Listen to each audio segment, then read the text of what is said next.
Right, we'll kick off, folks. I'm going to use this mic so you can all hear me, especially those at the back.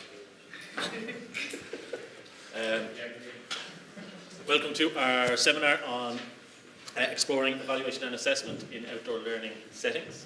Got a sort of a packed day, so what we're going to do is kick off fairly much straight away, and I'm going to hand you over to Ronan, who's going to lead the first session.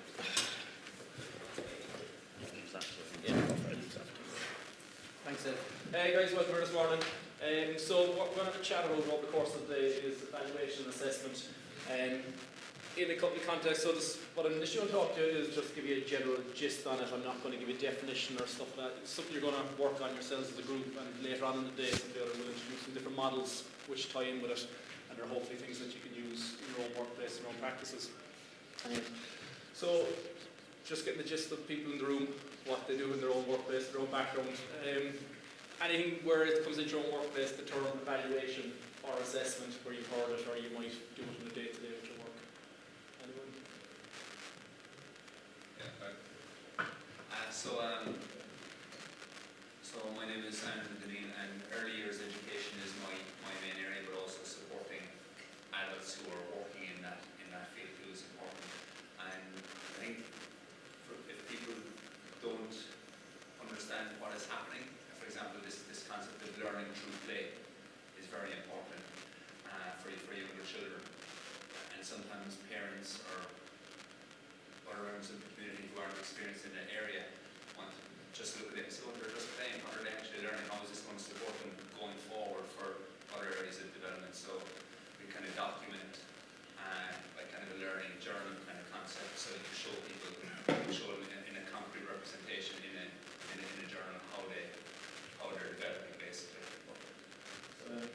So yeah, thanks, Andrew. So one of the things we heard there was measurement, of actually measuring something and the ability to give something back to the parents and say this is what they're actually doing, this is what's going on. So one thing we can go on there, and which will come up in conversation, is that what Andrew described, is that evaluation or is that assessment? The stuff you see over the course of the day, stuff that can be done in the moment, in the time, or it can be part of a longer curriculum, or it could be a finishing point. Is it evaluation of assessment, and there's tools that go with which you can use along the way. Thanks for that. Is there any other examples, any stuff in the room that people might use in the day-to-day, whether you're working with an NGB or mainstream education? Well, thank you. I suppose one of my challenges in working in higher education is the fact that we work in a very outcomes-based system, and often outcomes are very behaviourist or cognitive, and they don't always support the capacity for assessment and evaluation of attitude, affect, and so that I think is one of the things that is particularly important in terms of outdoor learning and outdoor education, that we don't just focus on either the skill aspect or perhaps the knowledge aspect that might get accumulated over time, but what are the attitudinal changes that happen. And I think particularly in activities where we're engaging with the natural environment and the importance of that connection with the natural environment. And so a good point there. It's more than a measure thing. Often it's outcomes at the end. Somebody has a degree, somebody gets a level 5 canoe skills, and if that thing is a hard skill, you can say that's it. But there's the stuff in between along the way. Has somebody achieved certain things? And there's also, you can look at the psychological side, the cognitive side of it. You hear a term a lot, character building, but when it comes to actually quantifying it and measuring it and noting the change. So it goes more than what's saying, like hard skills, but again it comes back to how do you measure it, what's your starting point, and again, are you actually evaluating something or are you assessing something? So that's what we're going to look at initially this morning. So up on the wall over there, there is different definitions of assessment and evaluation. So what we've done is we've taken the word assessment and evaluation out, you can see blank lines, and afterwards I'll put up the original sites and the links as well where they come from. So they come from a variety of backgrounds. Some are educational, some actually come from a stock exchange and financial side of it. They all have their different concept of what or their definition of evaluation or assessment. So what we're initially going to do is we're just going to break into two groups. I'll give you a little whiteboard, and just amongst yourself, just have a chat of what you think an assessment is or what evaluation is. And while you're doing that, you can float up along the board here and have a look and see if there's key things or sentences jumping out. Oh, actually, that's what I think assessment is, or that's what I think evaluation is. And you can use it where you're going to come up with your own definition of what you think. This could change over the course of the day, so this is just the starting point, and jot it down. And then on the other side of it, you can actually do one for evaluation. If there's something jumping out at you, kind of going, that really definition looks like what we were writing down here, take the number. There's a number written at the top left of each of those sheets. You can write it on the whiteboard next to your word assessment, next to evaluation. And then afterwards, if we have a chat about, we can see what the common view or completely different views are of it. We'll have a look. We'll fill in the blanks on those, and we'll see what people who've written these definitions, if they match what you think and what you believe with the evaluation and assessment. And that then will build on some of the models that are going to be later on in the course of the day. Alright. Cool. So, are we just going to do the guillotine's chop? Simon there, Simon Turner there, he's going to divvy up. And What? you can break the group into two groups. I think you just did, no? I just did. After that.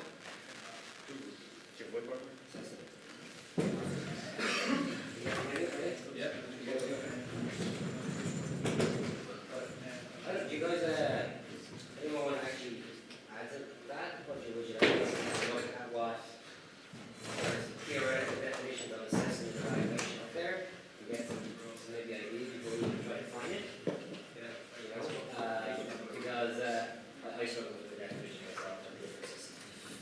So we can read through all these and then come out to the day and then we can try to We're looking at assessment. The word assessment evaluation techniques. Very slow reading. And there is actually so many slides that say actually in the same definition they use the words evaluation and assessment to describe the whole thing. So just see if there's key words or if there's phrases jumping out and kind of going, oh, that's what I think evaluation is, and that's what I think assessment is. Do you guys do evaluation or assessment?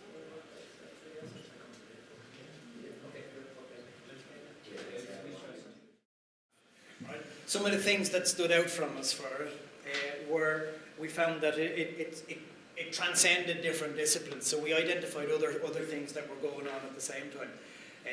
We noticed that PE became part of it because there was physical activity going on in the woods to help us out. There was maths and there was even language. We were using Irish at one stage, which was kind of ironic because if the 18 kids, only one was from Ireland and the rest were from all over the world. But we seem to end up talking Irish at different times. And some of the comments from the students, everyone loved being outside playing games and using the forest. But when it came down to the nitty-gritty of the maps, some liked it, the learning about maps, but more liked making their own maps rather than the listening to part of it again, if you wanted from the outcomes earlier. The doing it themselves they preferred doing rather than the listening to it. And possibly to do with the dynamic environment that was happening outside at the same time. All right. Again, Simon talked about statements of practice and parameters that it helped us out with, and that process has lots of things like that to help us out as well. So I think it's quite a handy tool. I've used it a while, twice now since the last time, and it's ongoing in my workplace as it stands at the minute. They're not aware of it yet. It's still ongoing. Anyone? We're all. You don't use it, Andrew, in your place, do you? The school side? No, I'm not familiar with it. No. I think most normal teachers would. I'm not saying you're not. Okay, that's a comment. I suppose, just because we obviously worked on that, and I suppose one thing that stood out for me on this, they have these again statements of effectiveness. It was either effective or highly effective, and they're extremely broad. And again, so that's the one flaw for me with that model was that it is aimed at a long-term program. So if you think about the syllabus and the school year, for us in the outdoors, and I don't know what programs you guys work on, if they're short, yes, the process might work, but to align them with a statement of effectiveness could be very challenging. Whereas with the statements for the high quality outdoor learning, there's kind of the short-termy ones, and then there's a slightly longer one. So you have a place maybe where you can find out where you're at.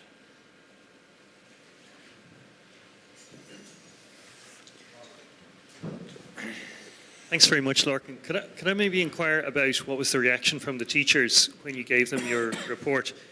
I'm just conscious that every member of the teaching team in that school would have been involved in whole school evaluations and using this model about their regular classroom teaching. Springing a step there, It's the wasn't it? standard government answer here. We submitted it, we've given our reports to the school, but we haven't heard back from the school.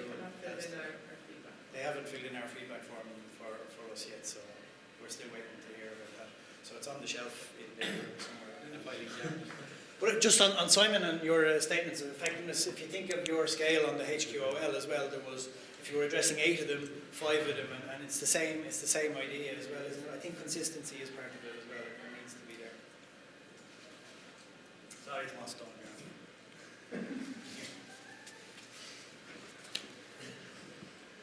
Just a quick question, I suppose.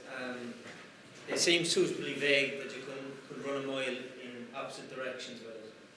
So, say for your use of it, do you think someone could just, like, that it's not, there isn't enough standardization in it, that it's very subjective, and as that it could be very useful, or just not? I think they're all very subjective and they're all very vague, so that you can, I think you need to identify what it is you want to evaluate. If you've done that, then you've narrowed it down a little bit. Yeah. Is that such an important part that's actually missing from these? I'm not saying that the model process, the second two in particular, I think is quite good. We'll sit together. But without I suppose, the how and the what, in terms of the actual, what are the outcomes, how are you going to evaluate it, that you're missing the know of it. That part of the attractiveness is that for any instructor, any teacher, is your own personal kind of expertise and your autonomy, and that's where people will be happy to use this. If you take that away, I can see, we're being told you're not giving us the appreciation of our skills, but it's so vague that maybe there isn't enough kind of structure. I imagine, like say, if you have NGV stuff, there is your outcomes, so there is structure, but for certain things maybe it's a box ticking exercise, potentially. Yeah. Just looking at that, you were chatting to the teachers when you used the model with the teachers.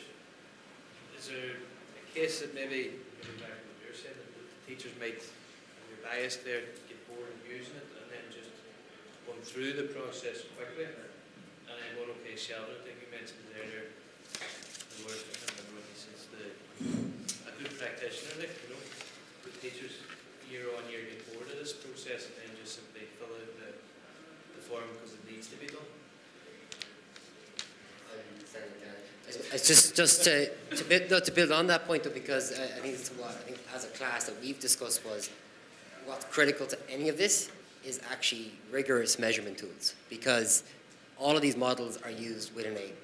So the high quality outdoor learning has 10 outcomes. They're very specific. As Kieran Lennon was saying there about his one, he has set his particular aims. The school syllabus has very set aims. The aims are there. It's how you measure them. And that's where we keep coming back to the subjectivity. I think we've all been tearing our hair out a little bit because someone might come up with a Likert scale of 1 to 5, I come up with a 1 to 10, someone else does a qualitative interview. So what is rigorous? What is actually the true statement of fact? And they're all aligning it with a generalized effective indicator or a practice statement. And I just think that's what you're trying to say is how do we make it, this is what's happened? And I actually don't know. And I think that is a really important question. I just want to say walking across. One thing you jumped on for me is the kind of your own kind of your autonomy, but your experience. So because where things are subjective. So I was working with Owen on the course recently, and one thing we were having with our training instructors, we were kind of going knowing what the standard is. Because somebody could be above the standard, below the standard, at the standard, and it comes down. It is subjective. Where you could have two people have a conversation. I think they're at that standard, they're able to achieve it, but you're going on what you see, what your experience. You have to use your own experience. You can't at times quantify it. So that's where it can be abused, and you can go through that box ticking exercise. They were there. So I think a lot of these, I've personally just found that you do your own experience and your own judgment and your own definitely do something about it. But say for defined assessments, like say for kayak skills, you want to keep popping up. We'll send it across to you, Andrew. It's making its way across to you. Is there a huge, I suppose, problem with that? So your experience, right, here, and you go, that person's met the standard. But if someone else was assessing them, they say they haven't met the standard.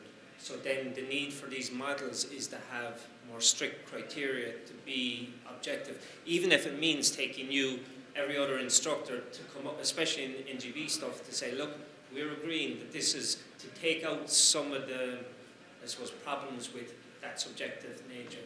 Because plenty of people out there who have the ego that wouldn't fit in the door, that they know best. So even if an NGB or say something has a set list of criteria, so we'll take SBA, you have to be able to lead it severe, they should be able to lead VS. And if they're not, I don't think they deserve to be, that. So, I've heard that from people that I think as well, Stephen, just to Yeah. answer that as well. When you've NGB stuff, it's easy enough because you have parameters. Yeah. But like, outdoor learners and outdoor centres, they also run an awful lot of other programs that don't have any NGB stuff, and it might be a tool that they can use on the effectiveness of that program rather than the stuff that's laid down by an NGB. I completely agree that autonomy is really important for program facilitators to have autonomy so that they can make it individual to their environment, to the people they work with, and that I do see this type of assessment then and evaluation as being that the openness of it is important. But I agree that then there can be a problem that people can just tick the boxes. So yeah, we meet that. But if you look at a driving test, for example, that has a very strict criteria of can do that. That still comes down to the instructor that's sitting beside you and what kind of mood he or she is in that day. That even something like that should be of an exact standard, you could say, for the safety of the roads, it is still very subjective.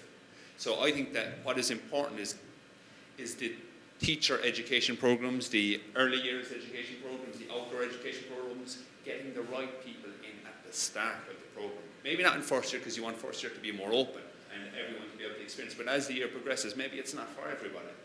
But to have a high standard of attitude, maybe, towards learning, towards development at the start. Now, of course, education is the business, so let's be realistic. That's not going to happen anytime soon.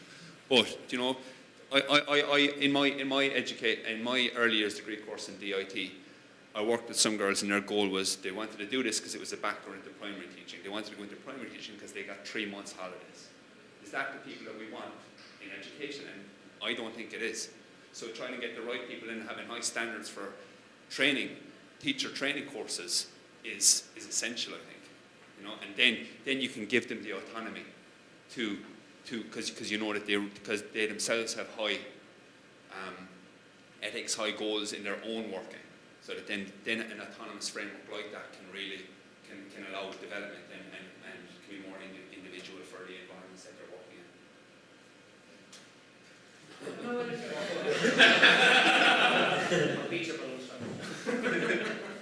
I think that you both made really good points, and it all comes back into Kieran's point about closing the loop. I think that's where everyone gets lazy and gets complacent, is that if they're not closing the loop and they're not taking the learning that they've gotten from their evaluation, even if it's mediocre, there has to be some learning. Somewhere along the way, you're going to have to be below par or above par, which should dictate the outcomes, saying, I need to improve here, or I've done better here, why did I do better? And if you don't do that loop, if you don't close it and then start again into like a spiral, it's ineffective. And which is exactly what you're saying, is that people can get lazy and complacent, it becomes ineffective.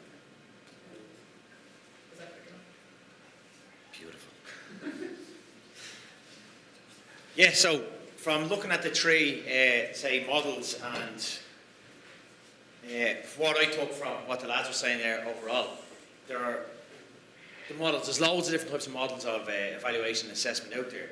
But realistically, they're all only guidelines. There's set criteria in them all, but they're all only guidelines. So for, say, your company, or organisation, or whatever it may be, is it fair to say that you can come up with maybe your own, say, type of model that you could use by stealing as such bits and pieces of how they do their process of them models, and then maybe incorporating them into your own specific model that you think may work? I know Kieran's adapted that model in some way to work in his own business. Lord was saying you can't get past step 4, like, you know, maybe it's only them 4 steps that you need. I'd see a big danger with that, in that we take what we're comfortable with, you know, or what fits what we already do. The idea for me of a model or a tool should be that you take the evidence and the best practice, and you're helping whoever's delivering it. You know, we can all be autonomous, and, you know, like I say, do something that we feel good, but it goes contrary to, say, all best practice or evidence that's out there. But you're using a model, so, you know, running a mile that way. So I understand the need for autonomy, but I suppose autonomy in the wrong hands is dangerous. You know? So it's a way, I suppose, of narrowing it. The big step I see is, and what's missing, is the tool. And others have mentioned it. For NGB stuff, it seems obvious, but for anything, say you for your geography, for any specific domain, you should be able to implement it to try to take some of the huge workload that you were saying in trying to, how do you evaluate on the water, all this stuff, you know, so that some of it's almost automated, and will take you to that next step, you know, to give you your wee little bit of report. If everyone's out there doing everything independently, you'll have like 1,000 people reinventing the wheel. It's the way to kind of, I suppose, bring the knowledge. Yeah, simplify. Yeah, 100%. Here we go. The main man. Thanks very much. I suppose I just want to kind of pose the question that when we think about assessment, you know, reference was made to National Governing Body Awards programs, which are very short-term assessments.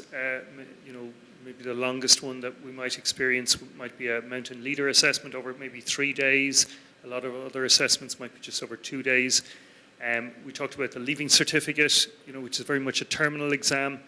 I'm just thinking in terms of, I mean, the concept of culture and evaluation, and that although I understand the drive towards definitive answers around assessment and evaluation, that maybe life isn't actually like that across every domain, that certain things are very straightforward to assess and evaluate to a very strict criteria. Like CPR, for instance. I mean, you follow the procedure, you follow the protocol, or you don't. You know, there is there's a prescribed protocol, you know, a performance criteria. I mean, what's the performance criteria for environmental awareness? You know, if we're talking about working with young people, if we're talking about working with young instructors, what's the performance criteria for emotional intelligence or for empathy? Because these are really, really important criteria in what we want at the end. And I know Andrew mentioned about initial teacher education and the importance of developing attitudes there and people coming in with the right motivation. Well, maybe one of the attitudes or cultures we need to have is where there's a widespread culture of evaluation, there's a widespread culture of openness to evaluation, and that, you know, maybe some people aren't going to apply it with the same rigor as others, but if there's a whole culture of it being there, that, you know, what is it they say about a tide rise, every boy is raised on the tide, you know, that, every boat is raised by the rising tide, that it would affect all of the outdoor sector if there was that culture, even if the tools aren't as precise as they might be. Cheers, Tomas. Yeah, and then some of the other things that I also looked at was, what I hear everyone saying, time and effort. Like, the higher management staff need to buy into any of these evaluations that you're going to use. If they don't buy into it, and you're a, say, junior level manager, and you're trying to implement this, it's never going to work. No matter what you evaluate, if the higher management staff are not buying into it, it's never going to accomplish what you wanted it to accomplish. And then tools, which we're going to be getting on to next. The most important thing with most of these evaluations, if you don't use the correct tools and you don't use them tools correctly, well then the evaluations are probably going to be biased and maybe no good at all. So I know I'm biting into the next group's time, so Yeah. who's next? Do you want to take a break? Yeah, just want to take a 5-minute tea break. Take 10 minutes. 10-minute tea break. 10-minute tea break. We'll evaluate you on your timekeeping.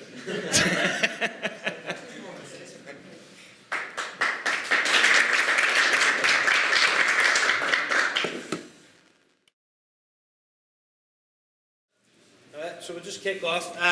So for this third session, what we're going to do is we're going to have a look at building tools alongside the models, so that we can use it then in session 4. Okay. So just a quick overview of what we're going to do. Seb's going to go through a thing about assessments, 3 different ways or means that they're being used. Thanks, Seb. We'll then split into little groups and we'll use the 3 models of the previous session to build tools, and then we let you choose which one you want to use for the next session then, okay? So I'll just hand you over to Seb. Over. Hi guys. Okay, so all I'm going to do here now, I'm going to give you a quick overview of the model that's about assessment for, as, and of learning. Okay? So, in general, assessment for learning, when you think of it in that way, so like it's kind of like an exchange of information. If you think of it in terms of like a teacher is given information to a student, okay? So it's pretty much, all those ones underneath here, they're pretty much the indicators. So you have, you could say here, teacher and students work together to improve the students' learning. So it's kind of like a collaborative decision, okay? Then we have assessment as learning. In the end, it's a continuous process, as the 2 of them are. And here it's basically more student-led, okay? So if you think of it, you basically give the students the tools so they can self-monitor and self-reflect during a certain type of activity or a certain thing. So that's just give them the tools and kind of like empower them. And this can help them, basically students can assess their own learning, improve students' learner motivation, to giving them the tools. Okay? And then the third column over here is assessment of learning. And simply there's like, if you think of it as a summative assessment or something as like a grading form of like what mostly happens at the moment in schools or in primary schools, or so that you have like a sort of a test or an exam at the end. So whatever is learned over a certain time of a period, and then like you basically have a test or exam at the end. And that's basically what assessment of learning would come into. So what we're actually going to do now, I'm going to get you to split you all into 3 groups. Okay? So we're going to have, I'm just thinking, we should have 9 people roughly, so we make it 3 people each. Okay? And 1, 2, 3. Okay? 2, 3. And 1, 2, 3. 4, sorry, yeah. Okay. So if you get together, and we're just going to facilitate the... So, ones are the ones? Oh yeah, we can do it this way as well, perfect. Great, yeah. All onesens, you can find each other. All twosens, all onesens over here. Okay, that's great. All twos in the middle here. And all threes over Minus there. 1 step out. Caroline, you go first. Caroline's on her own.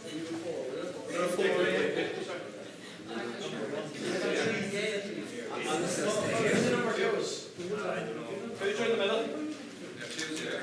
Who's over here? Then do you want a little bit or do you want a big bit?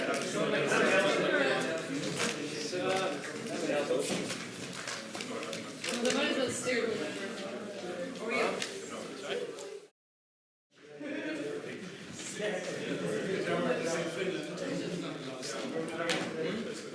So here. All right, so just...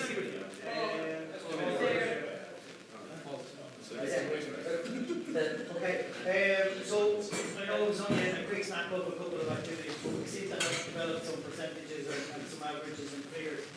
So I suppose it's fair to say that to do a full-on report and whatever, we'll probably need longer observation before trying to compile it as well. So based on what we've seen and based on the criteria that we were looking to evaluate outside, have we got some sort of a figure that did we achieve? Were we more positive or negative in what we were looking for, or did it not work at all, or was it the wrong model? Alright, done. Right on. What's our model there? Your evaluation was... SSB. No, that was it, Conor. Our tool will be available, so thanks again. Yeah. Did they work well? Yeah. So our tool for that thing was, did they work well as a team? And it was a score 1 and 5. So we got an average, so on the Lakers scale teamwork, we got 2.76. And social interactions, we got 3.4. According to our tool. Eh?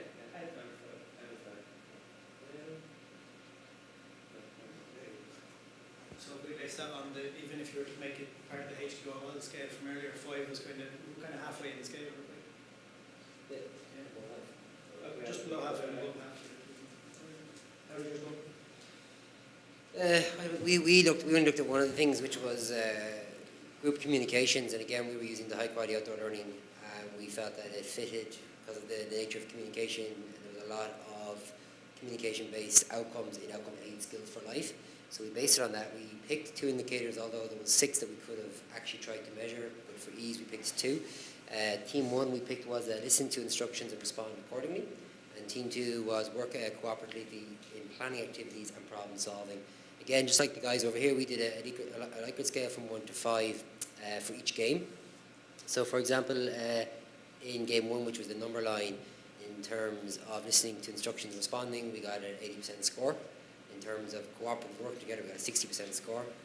Game 2, we saw an 80% score for team 1, 60% for team 2.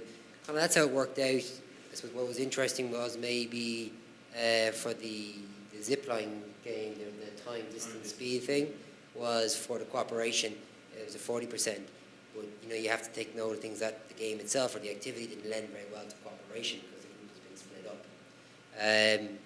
Something that we didn't try to measure that stood out, I suppose, myself and Barry, we were looking at the idea was, well, outcome number 1 in high quality outdoor learning, although we weren't measuring it as enjoyment, it was certainly, present throughout the activities. So, again, scope there to measure other things as well. Cheers, guys. It's even a fair bit of information for 20 minutes. Anyone else have anything to add before we decide? If we had more time, or you had set your own criteria for evaluating them, would you pick something else, or would the activity lend it? Simon mentioned that the activity didn't lend itself to the number of separating ourselves out for teamwork. Is there anything else that we felt didn't work with your method or your model or what you were trying to evaluate? Yeah, similar thing. No, yeah, similar thing that some of the games we were doing teamwork and that was one of the things. So some of the games didn't lead to success in it. We were doing, which model was it? The SSE. I would have been sort of more thinking that HQL one was, of least value, but for that, it just lended itself to, you could take stuff straight away and use it in your evaluation tool, where our one was just caused more problems. We couldn't get from the model to any sort of agreement on how to assess what we're trying to assess. And Was that the lack of indicators for you guys? Or? we couldn't agree on how we assess it. So I think to implement that model, what you need was a next step, almost another book or guidelines of how to implement it, or for specific topics. The scope there for anyone to go any sort of way is massive. Whereas I think that HQL one, for specific things like teamwork, you could pick things out that were easy. I didn't look at what the other group did with the other models. So you could say that depending on what we're trying to evaluate, and being aware of different models might help, that we don't have to stick to the same one the whole time, we can change around.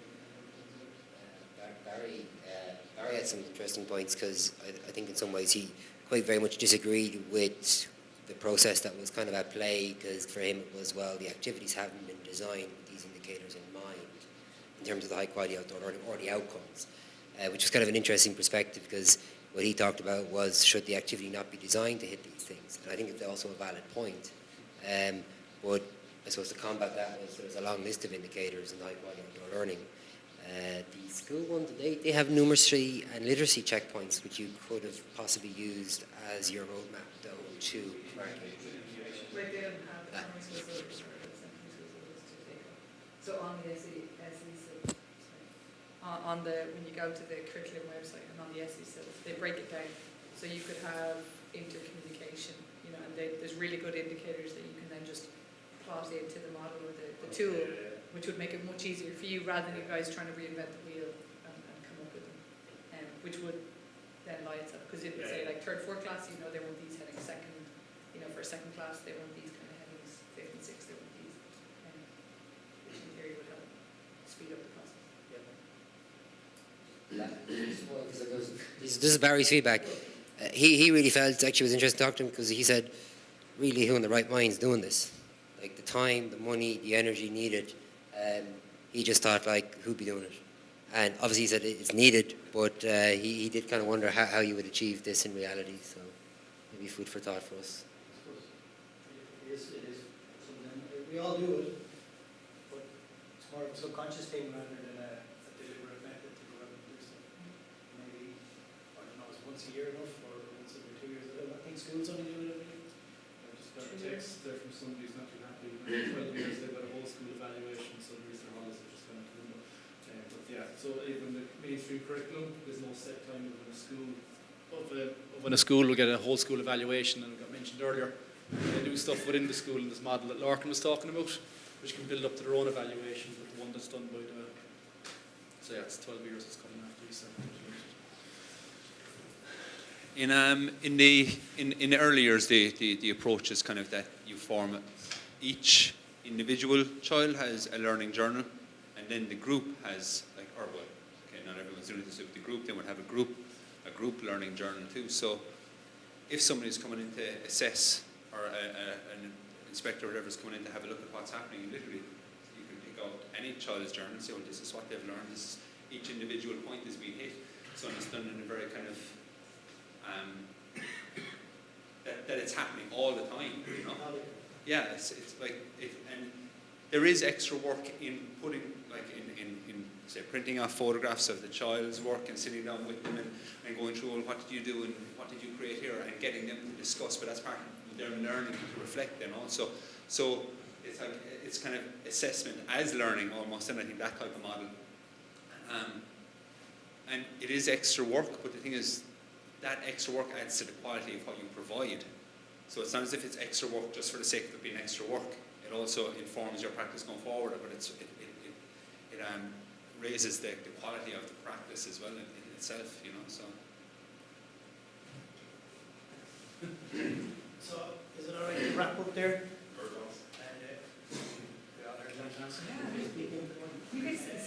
So yeah, if we can wrap up there, I suppose we've had a challenging day, I think, because there's been a low audience, to be fair, but I suppose everyone took part, and I think that's the bigger thing, because if it was if the four of you had been here and just sat looking at us, we would have had a very different day. So to the four of you, anyway, thank you very much. Thanks very much. thank you.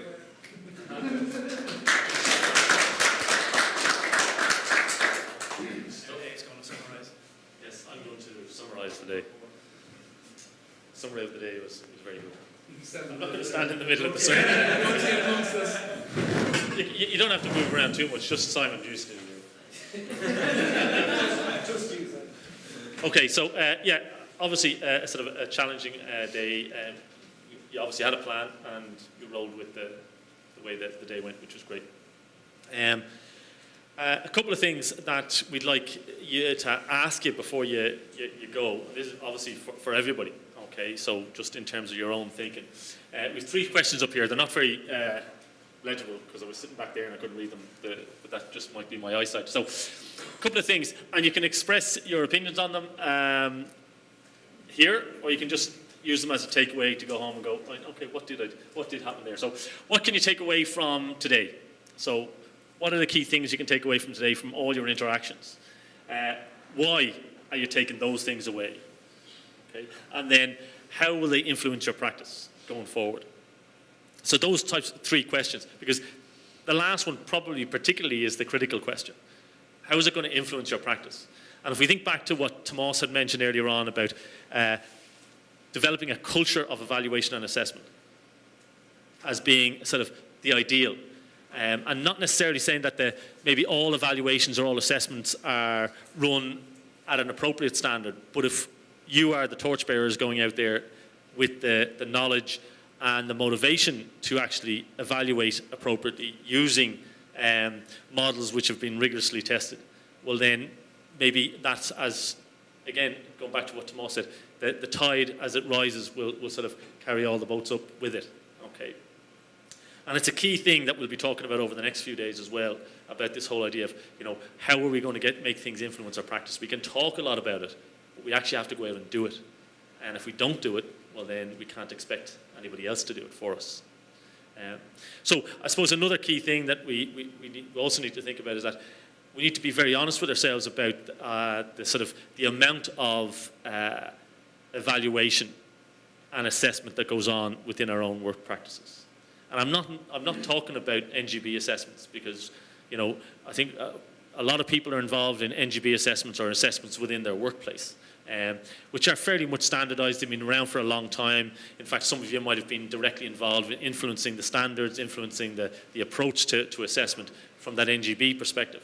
But when we start to look at other things, again, the emotional intelligence, as mentioned by Tomas earlier on, looking at the whole area of, how do we assess or evaluate our stewardship of the environment? How do we go about doing that? These are sort of challenges that we have to face as outdoor practitioners. We have to find a way or a methodology to be able to evaluate those things from our programs that we develop, but also the students or the people that actually come to our places of work that we engage with and try and enthuse.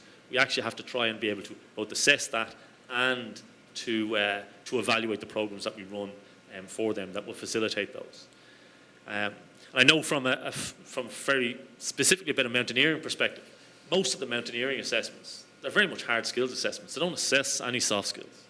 They don't assess people's, to be honest with you, they don't assess people's leadership skills to any great extent in the ML. They're assessed on your ability to navigate.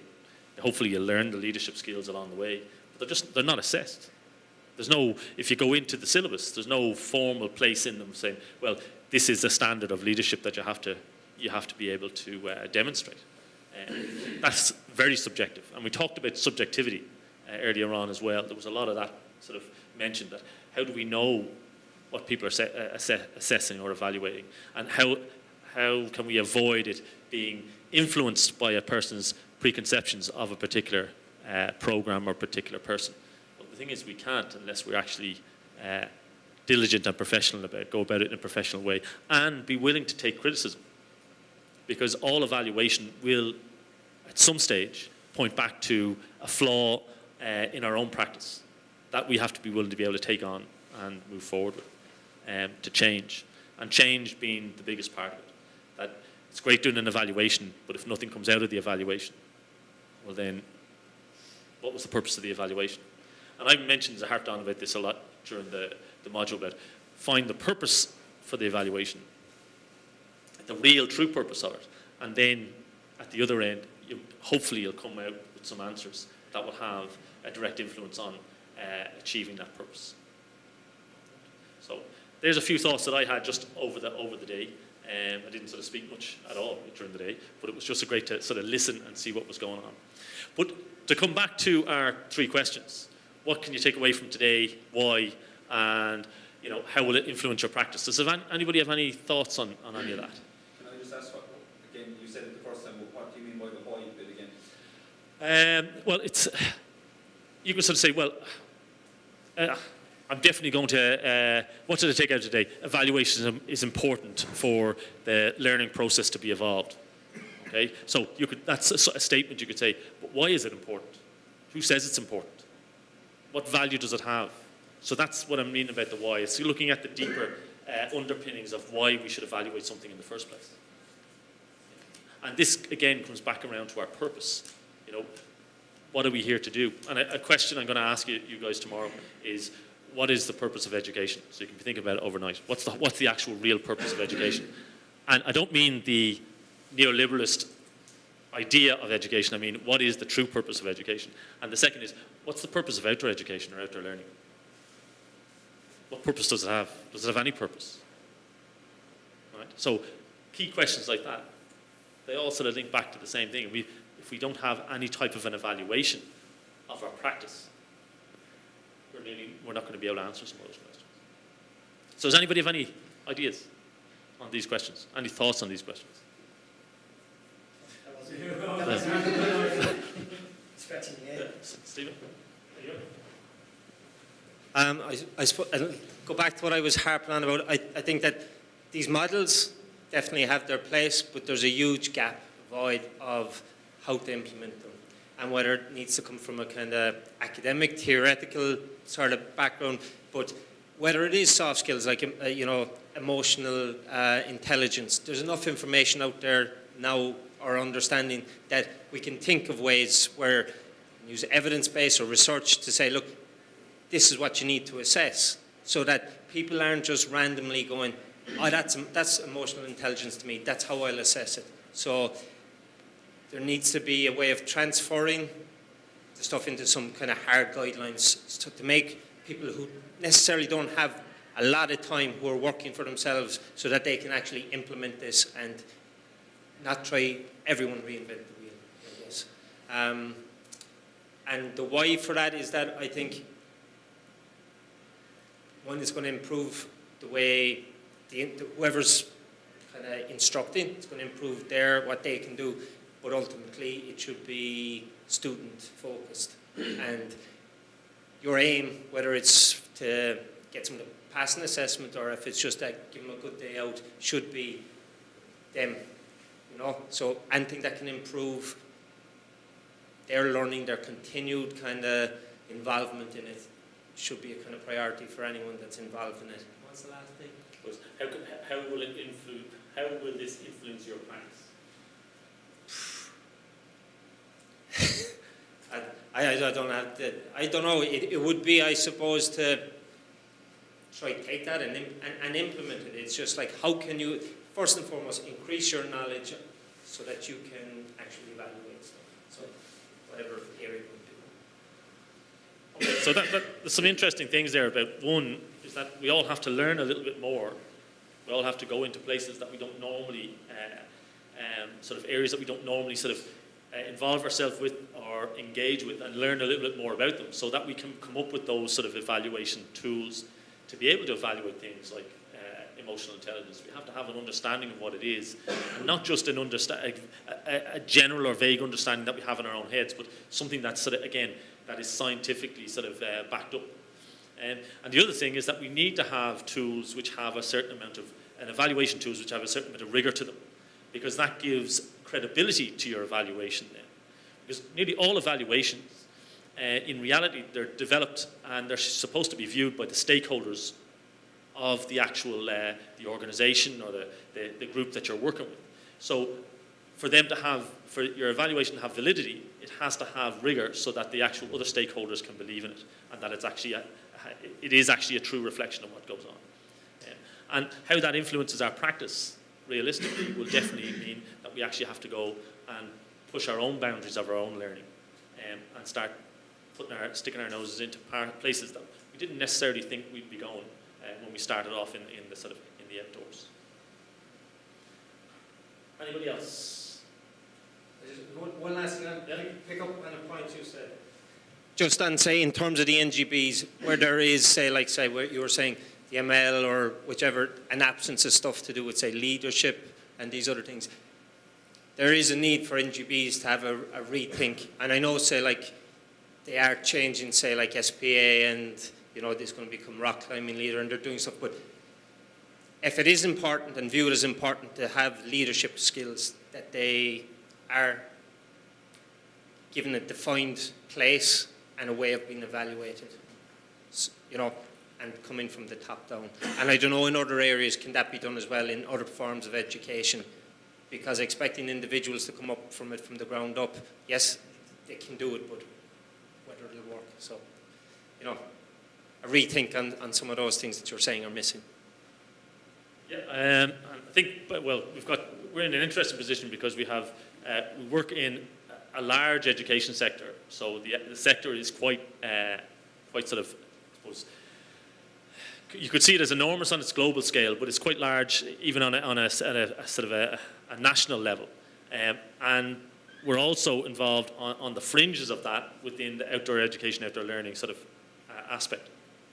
And I think one of the key things would be that yes, we need to actually put pressure to see if to get a top-down approach, but I also think that it's on-the-ground practitioners which can push the ground-up approach. And somewhere, hopefully in the middle, we'll meet with a consensus and an approach that will actually help develop the programs that we put out there.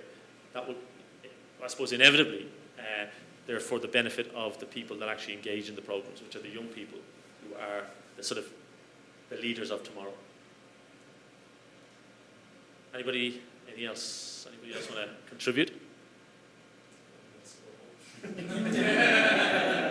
Okay. Well, sure. Look, we're done. We're done. That's it. Thanks very much for your attendance, and thanks for coming along, putting all your input in, and thanks to the guys for putting all the effort in. And what is a tough day, and hopefully we'll see you again. Our next seminar, by the way, is on the 4th of March, Friday the 4th of March. Oh, for May. Friday the 4th of May. Friday the 4th of May. If you'd like to come along to that.